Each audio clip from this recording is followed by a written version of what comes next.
Salut, prieteni! Azi m-am gândit să fac un video în care să vă pun la curent cu ce se mai întâmplă prin Ucraina. Cum a evoluat războiul și care sunt victoriile, deși unele chiar foarte mici, pe care le-a mai obținut Ucraina. De asemenea, aș vrea să purtăm o mică discuție despre cum ar putea acest război să se termine sau când ar fi posibil terminarea lui.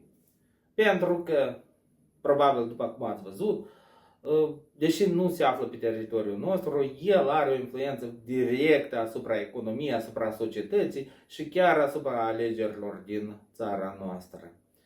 Este foarte important ca acest conflict să se termine odată, pentru că ne aduce clar multe dezavantaje și nouă. Însă, cel mai dureros lucru este desigur pierderea de vieți omenești din Ucraina, unde mor foarte mulți civili care sunt omorâți de rachete și drone rusești. Aș vrea să încep totuși cu protestele care au avut loc săptămâna aceasta în Ucraina și care încă mai continuă. În primul rând, haideți să vedem care este cauza acestor proteste. Președintele Zelensky a schimbat din funcție pe șeful statului major și ministrul apărării. Fostul ministru al apărării, Fyodorov, era un tip sau este un tip cu o viziune foarte modernă.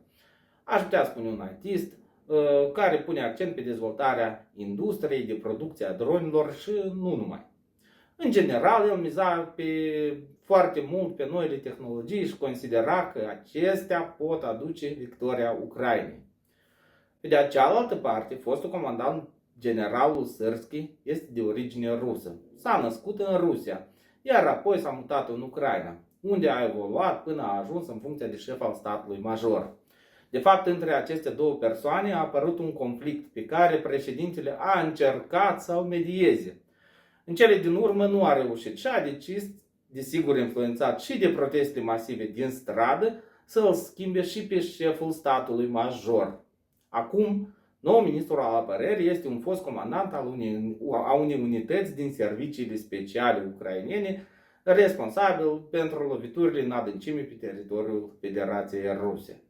Iar nou șef al statului major ucrainean este un general care s-a remarcat încă din 2014, când au apărut primele conflicte cu Rusia.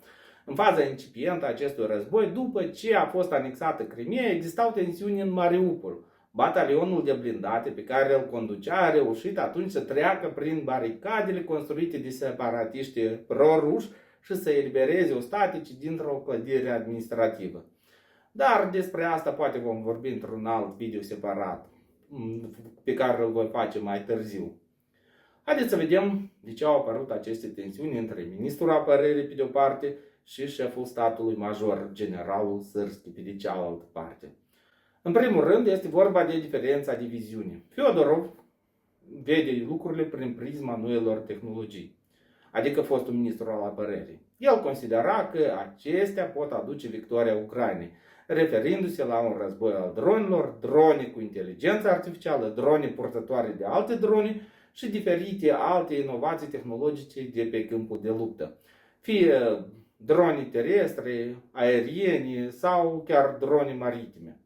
Este o viziune foarte modernă prin care el a reușit să transforme radical modul în care se duce războiul și să aducă avantaje armatei ucrainene.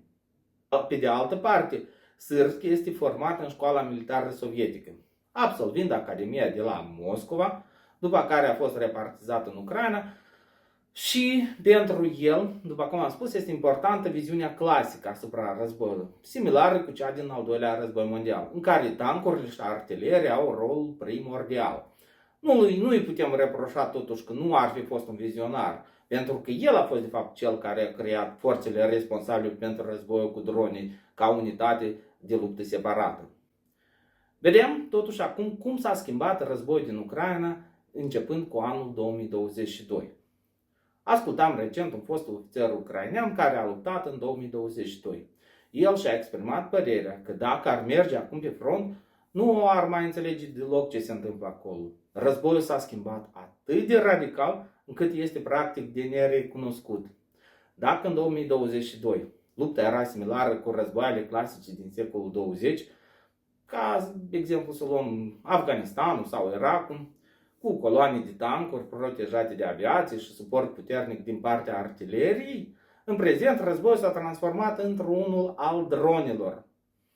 Pe de o parte și pe cealaltă parte a liniei frontului zboară continuu sute, mii de drone care supraveghează terenul și creează așa numite kill zone, zone ale morții.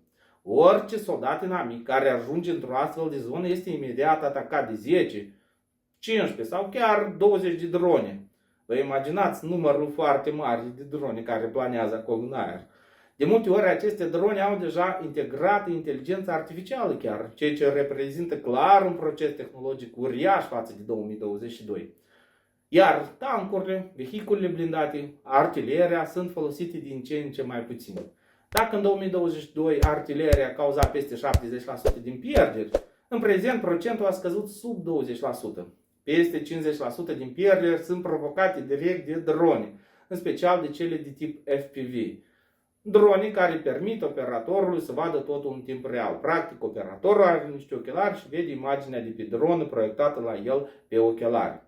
Dar dacă vorbim despre loviturile de adâncime în spate liniei frontului, există exemple foarte relevante. În 2022, Ucraina nu avea posibilitate să lovească adânc pe teritoriul Federației Ruse, în timp ce Rusia avea un arsenal uriaș de rachete, de croazieră sau chiar balistice.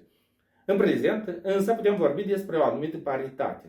Ucraina a evoluat foarte mult, își produce proprie drone și rachete de croazieră cu care atacă teritoriul rus și lucrează în prezent la două tipuri de rachete balistice chiar și în același timp produce și un sistem antibalistic. Pe de altă parte, și rușii au crescut producția de rachete. Ce ținte lovesc rușii de obicei de pe teritoriul Ucrainei? Știți? De multe ori, și foarte posibil să fie chiar intenționat, lovesc blocuri de locuit, mall-uri, supermarketuri, depozite civile, ocupându-se în general cu terorizarea populației civile. Există nenumărate dovezi video pe internet în acest sens. Pe de altă parte, Ucraina încearcă să provoace pagube economice mari Federației Ruse, astfel încât aceasta să nu mai poată susține acest război. Resursele economice ale Rusiei, evident, sunt mult mai mari, în timp ce Ucraina depinde din împrumuturile și ajutoarele oferite de Uniunea Europeană și de alte țări aliate. Vorbind despre loviturile la mare adâncime, trebuie să menționăm succesele obținute de Ucraina în timpul acestui război. În primul rând, Ucraina a reușit să distrugă rafinării importante de pe teritoriul european al Rusiei, dar chiar și dincolo de munții Ural, un pic în partea asiatică. Conform unor economiști, producția de benzină a Rusiei a fost afectată masiv, generând, probabil că ați văzut la știri, cozi uriașe la benzinării în marile orașe din sudul Rusiei, dar chiar și în Moscova și în Sankt Petersburg. Liderii de la Kremlin însă nu își doresc ca populația din Moscova să ducă lipsuri, deoarece istoria Rusiei arată că marile revoluții din Rusia au început mereu în capitală. Pe lângă rafinării, Ucraina a mai atacat și depozite mari de logistică și uzine militare unde se produc componente pentru rachete și artilerie. Dar haideți să vedem sau haideți să ne gândim cum totuși se va termina acest război. Ucraina a afirmat că este pregătită în orice moment să oprească războiul pe linia actuală a frontului. Însă, Vladimir Putin a declarat că nu este de acord și nu dorește să oprească lupta până nu își atinge obiectivele. Obiective care de multe ori sunt confuze sau contradictorii, aș putea spune. Dacă privim sau dacă ne uităm la Constituția Rusiei, pe lângă regiunea Donbass, în ea sunt trecute ca parte a Federației Ruse și părțile neocupate din regiunea Herson și Zaporojia. Pentru a ocupa tot ce și-a trecut în Constituție, Rusia ar mai avea nevoie de 10 de ani de război. Cu alte cuvinte, Putin nu este pregătit acum să meargă la negocieri, iar războiul, desigur, va continua. Dar cum se poate termina acest război? Doar prin epuizare economică, militară și socială a uneia dintre părți. Este evident. Rusia are mult mai multe resurse, dar Uniunea Europeană ajută constant Ucraina. În același timp, resursele ruse încep și ele să se epuizeze. Dacă ne uităm, economia suferă, inflația la ei crește, deficitul bugetar este uriaș, aș putea spune, iar cheltuielile pentru război sunt din ce în ce mai greu de acoperit. De asemenea, numărul celor care se înrolează este în scădere, deși primele de recrutare au ajuns la sume uriașe, aștia 40, 35 de mii de euro, ceva sume de neimaginat. Unii analiști însă spun că este posibil ca la toamnă Rusia să declanșeze un nou val de mobilizare generală, așa cum s-a întâmplat în 2022. Chiar dacă Rusia va mai aduce încă 200-300 de mii de oameni pe front, nu cred că acest lucru va schimba semnificativ situația. Având în vedere acele kill zone despre care am vorbit mai devreme, create de drone, este aproape imposibil ca infanteria să înainteze fără să fie distrusă. Linia frontului este în general statică, de aproape, 2-3 ani, iar o străpungere, o pătrundere în prezent este imposibilă din cauza numărului uriaș de drone. De aceea, cred că în următorul an, din cauza problemelor economice din Rusia, vom ajunge la o înghețare a acestui conflict. Atacurile cu rachete vor continua probabil, că nu are cum să le oprească marele lider, dar războiul va trece într-o fază mult mai statică. Tot ce putem face noi, din perspectiva noastră, este să sperăm că situația economică precară va determina Rusia să se așeze în cele din urmă la masa tratativelor și să înghețe posibil acest război. În cele din urmă să recunoască suveranitatea Ucrainei și așa mai departe. Mulțumesc tuturor pentru vizionare. Desigur, dacă v-a plăcut, puteți da un like, puteți lăsa chiar încă un comentariu și vă puteți, desigur, abona la acest canal. Voi fi foarte recunoscător. Mulțumesc tuturor celor care fac asta și sper să ne auzim cu bine la următorul video.